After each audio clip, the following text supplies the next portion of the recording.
Internet, what is really, really, really good? You know who it is? It's the one and the only, the triple, the G.O.D. And of course, I'd like to welcome you guys back to another installment of Triple that God speaks on. And yo, Uchu Sentai Kyuranger Space.2. And this is probably not going to be a review that takes long because the episode itself was more world building. And what I like to, the phrase that I wanted to use here is more of proof of concept of how this whole thing is ultimately going to work. Because one of the things that I appreciate the beginning of the episode did was it gave Raptor an opportunity to explain not only to the Kyurangers within the show, but us watching, is how the hierarchy of dark matter works. The hierarchy and it being explained of how dark matter works is going to come through later in this review and actually at the end of the episode, because there is something that I appreciate that the show did in trying to keep up with that hierarchy structure and showing like how hands off like dark matter really is, because they have the control that they do. The one question that I walked into this episode with, given what I knew what it was going to be about, was how they were going to play Balance and Naga as thieves. Because in an instance where a big, giant, humongous bad guy and a whole crew then took over your whole immediate universe, is how do you play them as thieves? And you have two ways that end at the same result, but depending on the characters you have and how you play them, is that what really narrows down the option of how you do it.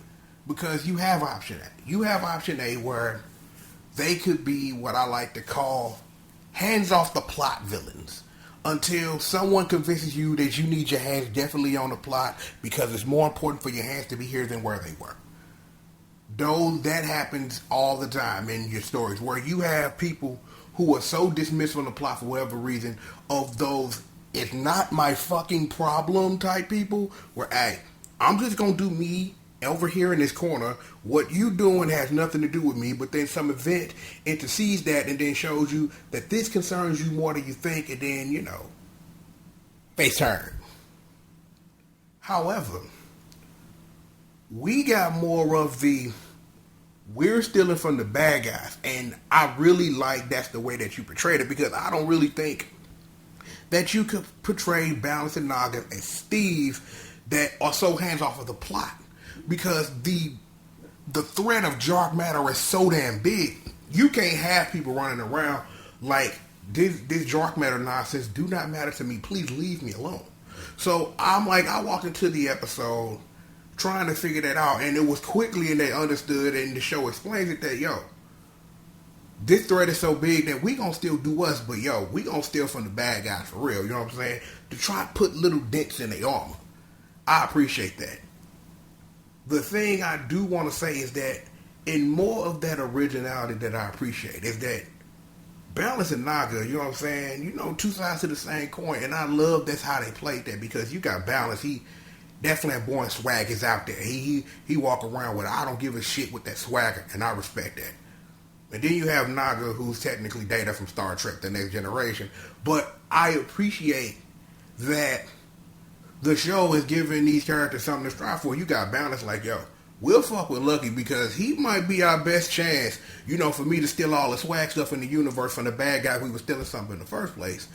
And of course, bringing it all full circle is, again, and I said this the last episode, and I'm going to have to, and I know I'm going to say this more than once, more than twice, more than 3 times as we go through this year, is Lucky is the kind of red that you need to drive a show like this. Is that not even all every time he says Lucky excuse, is that you need a light at the end of the tunnel type red. You need him because he'll get people to see things that they wouldn't see on their own. And that's ultimately what happened with Naga, because his thing is he's trying to search for his feelings because they've dismissed all of their feelings in a peacekeeping thing to try to get everyone to get along. So, of course, dark matter stomped out everybody because that's a thing that makes sense canon-wise and just in general, period. So, you have that. So, it's like now with Naga, you have a team member with this dynamic that trying to be a part of a team and getting to know people and watching him grow. And one of the things is that I am going to love once we get through this initial hump of introducing the world and its characters are going to be those spotlight episodes. And for those who don't know what spotlight episodes are, that's the episode where a certain ranger gets all of the focus, leads the final team transformation, gets the finish on the monster, all that whole noise while getting a whole bunch of character focus. With 9 rangers, with more coming in and bad guys you might want to try to do something with, once we get over this initial hump of introducing the concept to you, making the concept stick, and starting to move forward with the concept itself, you are going to get those episodes. And I really feel that once we get over that hump and you introduce all that, you are going to get a lot of those spotlight episodes, because this is a show, again, with 9 rangers, and you need these type of things. You have to know this stuff. Is that one of the ones I honestly think we're going to get early on is we're going to get a Raptor one, because it's that there are a lot of questions about the hierarchy of this resistance that we have no idea about, unless you can read on the wiki or something, because I bet you an answer is on there. Is that while Raptor is leading them, is that I can't, and I'm not sitting up here saying this because I'm saying this, that it's just that I just have the assumption that while you have Raptor leading the Kyurangers, is that it's gotta be a hierarchy to this too. So it's gonna be interesting to really see that hierarchy come into play, because honestly, because we know Raptor is going to be Washi Pink, is that we have to kind of figure out like where the hierarchy is, because it has to be someone beyond her if she is ultimately going to become a Kyuranger herself. So that's probably one of the early episodes. And again, this is a show that's gonna have full of those spotlight episodes, and you're really gonna see that as we try to watch these characters grow, because this is a show I can guarantee you, characters when they start will not be the same as they end. And it's like, now I don't think every character in the show is going to get some humongous makeover of I was this at the beginning, now I'm this at the end. You're gonna pretty stay much the same, but your experiences will make you a better person, and then turn a better Kyuranger, and da da da da. Speaking of all of that, one of the things that I do want to say that I want to commend is I love how hands-off Dark Matter is and isn't at the same time. Because this episode was a formal, for real introduction to Airdron, because he handled the Kyurangers like straight up. And that's what you need early on. Is that while you can have Raptor explain the structure, it is another thing for that structure to be played out on screen, for you to see that this dude's so gangster, we need the whole squad to deal with him. So let's just get the hell up out of here. Let's just go. And I appreciate that the show took a couple of minutes to make sure that you as the viewer understand this is the hierarchy. This is why it is what it is, and that's how it makes sense. And then the thing that I want to straight give credit to, because I have to, is when it came to Gemisui and his ultimate transformation into his giant form, is they gave him a little change badge, is what I'm going to call it, because I don't know its formal Japanese name. You think I would have looked that up before I started, but you don't have Dark Matter shooting beams from the middle of nowhere. This is how hands-off they are. It's like, we have so much shit to do, is we can't babysit you and put a quarter in your slide, or shoot a beam down at you, or cast them out. Here's this change badge, which shows that you's a gangster. It not only doubles as you a boss, but if you get your ass kicked really, really, really, really, really fucking bad, this will change you into a giant, because we don't really have time to shoot beams at you. It's Tuesday. We don't care. I appreciate that's how big Dark Matter is. Dark Matter is so big, they don't have time to babysit the little fish to try to do something. And I really honestly think that if the show really want to go somewhere, there is a dynamic there with the stations of the hierarchy in dark matter, that they could really play with that. That given that hierarchy alone, you will get one of the high level bad guys to go against Boss Man. And this is going to be probably mid-season, and he going to get his ass towed out the frame. Because in a situation like that, where you have a lot of stuff where you see stability in how the hierarchy works, you always going to have a damn Starscream.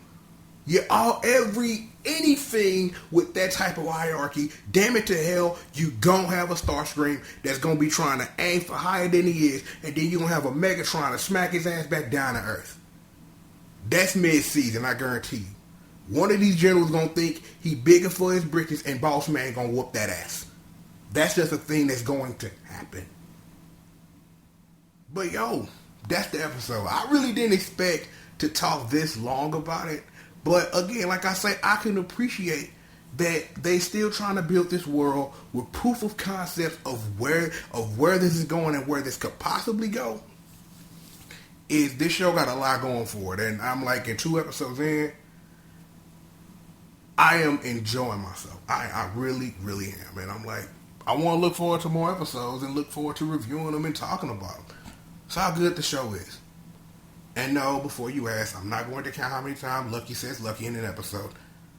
That's like the drinking game that'll kill you. It's called Listen to Game, the documentary, and take a drink every time he says the doctor. You're going to die. So no, I will not do that to myself. I will not subject you to it, but you're free to do it yourself. Just saying. If I'm like, for real, some Japanese dude just took a whole bunch of shots on Sunday watching this in the morning. Like, he sit there watching it with his kids. Every time somebody said Lucky, take a shot. You gonna have alcohol poisoning trying to do that. Don't. Just don't. But yo, I'm gonna go ahead and I'm gonna get up out of here. If you want to know what's good with the latest of the King of Fighters, you know what I'm saying, we got a 2-part special. One is the actual stuff, and the second one is a little special video that I was inspired to make out of my sleep. Like, no one asked any questions about that video, but I'm going to tell you real quick on this.